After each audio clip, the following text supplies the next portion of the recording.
11 Aralık Perşembe bülteninden 3 maçta karşınızdayız. Midtjylland Genk mücadelesini konuşacağız. Ardından Almanya'ya gideceğiz. Stuttgart Maccabi Tel Aviv'i konuk edecek. Bu mücadeleye bakacağız. Son maçta ise Kuzey'e gideceğiz. Brahm Fenerbahçe'mizi ağırlayacak. Bu maçın da detayına ineceğiz. Canlı tahtamız ve player tercihlerimiz her zaman olduğu gibi videonun sonunda var. Orada da başarı oranımız çok yüksek. Orayı da kaçırmayın derim. Her gün saat 4'te buradayız. Videoyu beğenip kanala abone olmak hem bize destek olur hem de yeni analizleri ilk sizin görmenizi sağlar. Buran Fenerbahçe mücadelesinin skor tahmininizi yorumlara yazın. Doğru bilen bir kişi bir hafta WhatsApp grubumuzda misafirimiz olacak. Vakit kaybetmeden Midtjylland Genk mücadelesiyle başlayalım. Bu yıl adeta alev alan bir Midtjylland var. Özellikle Avrupa Ligi'nde yapmış olduğu çıkışla tüm dünyada adından söz ettirdi Midtjylland. Şu anda baktığımız zaman öncelikle Avrupa Ligi'ne katılacak takımlar belli olduğunda Midtjylland'ın 5 maç sonunda ikinci olacağını bence hiçbir otorite tahmin etmiyordu. 5 maçın 4'ünü kazandılar. Bir mağlubiyetleri var. 12 gol attılar. Kalelerinde yalnızca 5 gol gördüler. Lyon'un arkasında ikinci sıradalar ve aynı puandalar. Genk cephesine baktığımızda ise Genk biraz daha geçen yıllarını arayan bir takım bu yıl özellikle. Belçika'da şampiyonluğa çok erken avlu attılar. Şu anda Avrupa Ligi'nde ise 5 maçın üçünü kazanan, bir beraberliği olan ve bir mağlubiyeti olan bir Genk var. 7 gol attılar, kalelerinde 5 gol gördüler ama Genk'in özellikle şöyle bir durumu var, form durumu olarak baktığımızda. Genk'in ilk 3 maçında sadece 2 gol çıktı. Rangers'ı 1-0'la geçtiler, Ferencvaros'a 1-0'la mağlup oldular. Real Betis ağırladıkları mücadelede Belçika'da 0-0'lık beraberlikle sahadan ayrıldılar. Son iki maçına baktığımızda ise Avrupa Ligi'nde Braga'yı 4-3'te geçti Genk. Daha sonrasında ise Basel'i ağırladılar Belçika'da. O maçı da 2-1 ile kazanmayı bildiler. Midtjylland'ın maç maç Avrupa Ligi'ne baktığımızda ise özellikle Midtjylland çok formda ve aslında Avrupa Ligi'ni lig kadar önemseyen bir Midtjylland var. Bunu nereden anlıyoruz? Sturm Graz 2-0'la geçtikten sonrasında İngiltere'nin dev takımlarından Nottingham Forest'ı 3-2 ile geçmeyi başardılar ve İngiltere'de bunu yaptılar. Maccabi Tel Aviv'i 3-0'la geçtiler. İç sahada Celtic'e 3 attılar, 3-1 ile geçtiler. Son mücadelede ise Roma'da 2-1 sahadan mağlubiyetle ayrıldılar. Her maçında gol atan bir Midtjylland var. Şimdi bunları birleştirdiğimizde hem Midtjylland'ın formu hem de Genk'in Avrupa Ligi'ndeki son iki maç verisini aldığımızda bu maç üzerinde benim ana tercihim 2,5 üstü yönünde olacak. Bu maç ve daha fazla canlı tercih, günün kalesi, günün ikilisi gibi detayları ve en önemlisi en çok hata yapılan yer kasa yönetimini WhatsApp'ta yapıyoruz. 0543 417 75 30 sol alt köşedeki numaradan veya da açıklama kısmındaki linke tıklayarak bizlere ulaşıp bilgi alabilirsiniz diyelim. Şimdi ikinci maçımıza geçelim. Stuttgart Maccabi Tel Aviv'i konuşacağız. Stuttgart'la başlayalım. Stuttgart şu anda 12. sırada. 5 maçın 3'ünü kazandılar. 2 mağlubiyetleri var. 8 gol attılar. Kalelerinde 4 gol gördüler. Hala Avrupa Ligi'nde netleşmiş, kesinleşmiş ve garantilediği bir şey yok Stuttgart'ın. Bu bir cebimizde kalsın.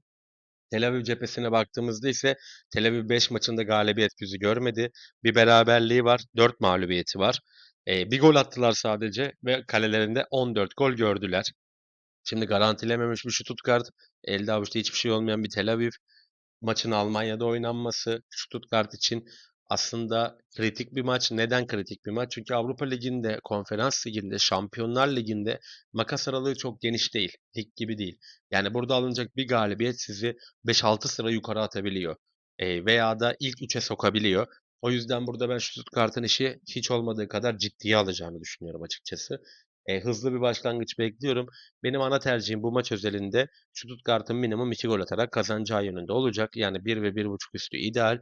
Stuttgart bir ilk golü erken bulursa devamında 2'ye 3'e de çok rahat gidecektir diye düşünüyorum. Çünkü Tel Aviv açıldıkça gol yiyen bir takım. Açıldıkça gol yiyen bir takım. Stuttgart burada 3-0, 4-0 gibi bir skorla galip gelebilir. Ama benim ana tercihim 1 ve 1,5 üstü idealden alıp kaçmak niyetindeyim. İkinci maçımız da bu şekildeydi. Şimdi gelin kuzeye gidelim, biraz soğuklara gidelim. Fenerbahçemiz ne yapacak Bran deplasmanında? Bunun detayına inelim. Öncelikle biraz Bran'ı tanıyalım çünkü çantada keklik olmadığını daha net anlayalım. Bran baktığımız zaman Norveç Ligi'ni 4. sırada kapattı. Lider Viking şampiyon oldu zaten. Bodo Glimt ikinci, Tromsø üçüncü ve Brann da 30 maçta 56 puanla 4. sırayı aldı.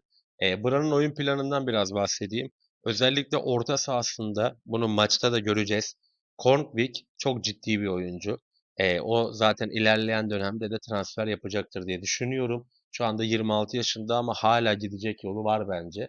Hücum hattında ise Bart Finne ve Castro ile çok hızlı atak yapabilen çok tehlikeli bir takım Brann. Özellikle şimdi bu maçta Fenerbahçe'yi bekleyecekler zaten yani. Fenerbahçe'miz atak yapacak, Brann bekleyecek. Fakat orada kaptırılacak toplarda geçiş oyunuyla Brann çok tehlikeli olabilir. Bunun altını daha maçtan çok çok öncesinde çizmiş olayım. Forvet hattında Magnusson, Castro ve Finne güzel bir sezon geçirdiler. Burada da etkili olacaklarını düşünüyorum. Çok yer değişerek oynuyorlar. Yani o üçlü hücum hattının sağ, sol ve ortadaki hücum hattı sürekli yer değiştirerek oynuyor. O yüzden böyle birebir tandemde takip etmek veya da markaj yapması zor bir takım bence. O yüzden ben çok çantada keklik olduğunu düşünmüyorum. Biraz zor bir maç olacaktır diye düşünüyorum. Fenerbahçe cephesine baktığımızda ise Fenerbahçe artık Tedesco ile beraber oyununu oturttu diyebiliriz.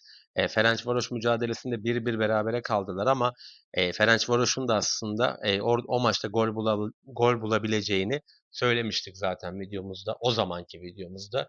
Baktığımızda Zagreb'e 3-1 yenilerek başlamıştı Fenerbahçe UEFA Avrupa Ligi'ne. Nice'ı 2-1, Stuttgart'ı 1-0'la geçtikten sonrasında görece Nice ve Stuttgart'tan daha zayıf takımlara Pilsen'e ve Ferencvaros'a ise ikişer puan bıraktı. Yani 1-1 ve 0-0 beraberlikle sahadan ayrıldı. Hava çok soğuk olacak Norveç'te. Bu bizim oyuncularımızın çok çok alışkın olduğu bir şey değil. Bu biraz oyunu etkileyebilir. Ama ben her halükarda maçı kazanma zor olsa bile Fenerbahçe'nin bir yarıyı kazanacağını düşünüyorum. Bu maç özelinde benim ana tercihim deplasman yarı kazanır olacak. Ama Bran kolay bir takım mı? Değil. Bunu zaten maçı izlediğimizde de göreceğiz. Çok kuvvetli, fizikli ve dirençli bir takım. Ve çok hızlı top oynayan bir takım. Ama ben gene de Fenerbahçe'nin tecrübesiyle ve kalite farkıyla bu mücadelede en azından bir yarıyı kazanacağını düşünüyorum. Öyle ümit ediyorum diyelim. Bu arada değerlendirme kazanacak da demişken küçük bir hatırlatma yapalım. Biz bütün bahislerimizi iddia.com üzerinde değerlendiriyoruz. 303 852 numaralı Gözde Göl bayisini seçip bize telefon numaranızla birlikte bir ekran görüntüsü gönderirseniz özel Telegram grubumuza sizleri alıyoruz. Orada da günün canlı fırsatları, maç önü tahminleri ve ekstra analizlerimizi paylaşıyoruz. Tamamen size avantaj sağlaması için hazırladığımız kapalı bir grup orası. Nasıl yapılacağını bilmeyen de yorumlarda yazarsa yardımcı olabiliriz diyelim. Tüm maçlarımızı konuştuk. Fenerbahçe'mizi konuştuk. Gelin canlı tahtası ve player'daki fırsatlarımızı yakından inceleyelim. Canlı tahtamıza baktığımızda Basel Aston Villa mücadelesinde ikinci yarı ortaya golü değerlendireceğiz. Lyon Go Ahead Eagles mücadelesinde aslında Lyon'u analistin ana maçlarından biri yapacaktım ama canlıda daha da kıymetlendirebiliriz onu. Lyon'un ev 1,5 üstünü hatta yerine göre ev 2,5 üstünü değerlendireceğiz. Go Ahead çok kötü. Siz de bunu direkt analiz olarak da alabilirsiniz. Ludogorets PAOK mücadelesinde ise ikinci yarı ortaya bir golü değerlendireceğiz. Az önce söylemiş olduğum canlılar, maçlar daha fazlası için günün kalesi, günün ikili kombinesi en önemlisi, en çok hata yapılan şey bu tarz kalabalık bültenlerde kasa yönetimi için WhatsApp grubumuza gelebilirsiniz. Sol alt köşedeki 0543 417 7530 numarasından bilgi ve destek alabilirsiniz diyelim. Player'a baktığımızda Fenerbahçe mücadelesinde Asensio'nun Brann kalesine iki isabetle şut atacağını düşünüyorum.